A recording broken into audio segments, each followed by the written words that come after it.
আমার নাম তুহিন রেজা। আমি কুমারখালী প্রতিবন্ধী স্কুলের প্রধান শিক্ষক। আচ্ছা, একটা বিষয় হচ্ছে কি যে আপনার এই স্কুলের প্রথমে তো অনেক সুনাম হয়েছিল, তো মাঝখানে এসে এই সুনামটা একদম একটু বসে গেল, তার কারণটাকে একটু যদি বলতেন। নাম বসে যায়নি এরকম না।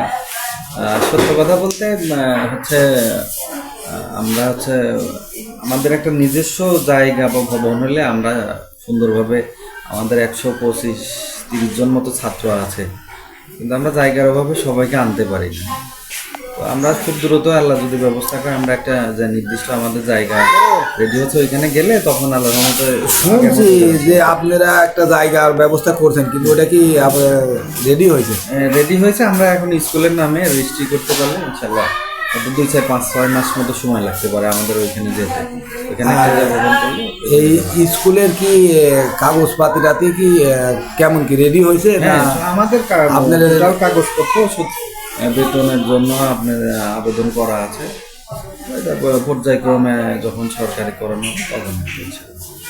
দেখুন, লাইনই তো আছেন, সিরিয়ালে আছেন না? হ্যাঁ, আমাদের স্কুলটা সেই সময় 3 নম্বরে ছিল টোটাল বাংলাদেশে। এটা প্রতিবন্ধী স্কুলটা হচ্ছে আপনার সমাজ কল্যাণ মন্ত্রণালয়ের অধীনে।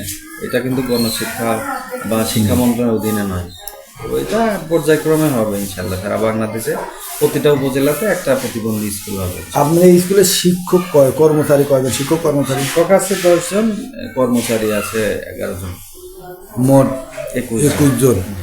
ছাত্রছাত্রী বর্তমানে ভর্তি আছে 130 জন মতো।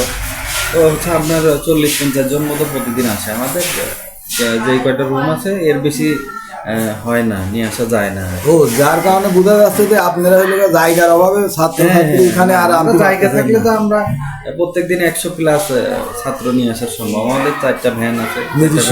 হ্যাঁ, ভ্যানে তারা প্রত্যেকদিনই নিয়ে আসে ও, এবং তার মানে প্রত্যেকদিন নিয়ে আসে এবং তাদের বাড়িতে আবার পৌঁছে দেয়। ও, তার মানে আপনারা জায়গার অভাবে ছাত্রছাত্রী এখানে আসতে পারতেছেন না। আমাদের ওটা তো দুঃখজনক কথা। সংকটের কারণে আমরা নিয়ে আসতে পারি। আচ্ছা, আপনার বিষয় হচ্ছে কি যে এই জায়গাটা আপনার এই স্কুলে আপনার এই ছাত্রছাত্রীরা যে এখানে আসে যায়, এই সম্পূর্ণ কি আপনার নিজেদের খরচ? জি জি, আমাদের ভ্যান আছে, ওদের ভ্যানে নিয়ে আসে এবং ভ্যানে পৌঁছায় দেয়। কোনো বেতন টেতন নেন নাকি এদের কাছ থেকে? না না না, আমরা তো বেতন দিয়ে নেই না, বরঞ্চ ওদের খাতা কলম বা কিছু লাগলে আমরা সেটা, এবং মাঝে মাঝে ওদের খাবার ব্যবস্থাও করি আমরা। সময় হচ্ছে ওদের নাস্তা টাইপের আমরা প্রতিদিন না দিলেও মাঝে সাঝে দেয়। আগে দিতাম, আগে প্রতিদিন দিতাম, এখন আর ওইভাবে প্রতিদিন দিতে আমি কুমারখালী প্রতিবন্ধী স্কুল থেকে বলছি, মোসাম্মদ তাসলিমা খাতুন, সহকারী শিক্ষিকা।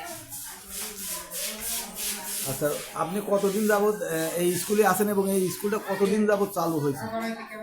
আমি স্কুলে আছি স্কুল শুরু থেকে। এটা চালু হয়েছে 17 সাল থেকে। 17 সাল থেকে এখানে কর্মরত আছি আর কি। এই স্কুলে 17 সাল থেকে আসছেন, এখন হলো 24 সাল।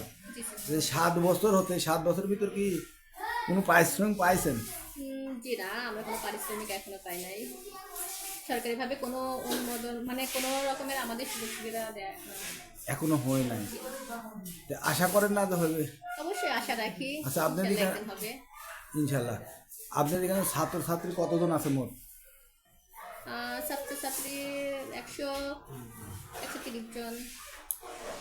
আর উপস্থিত উপস্থিত সবসময় 40, 50, 60 এর মধ্যে রাখি আর কি। জি।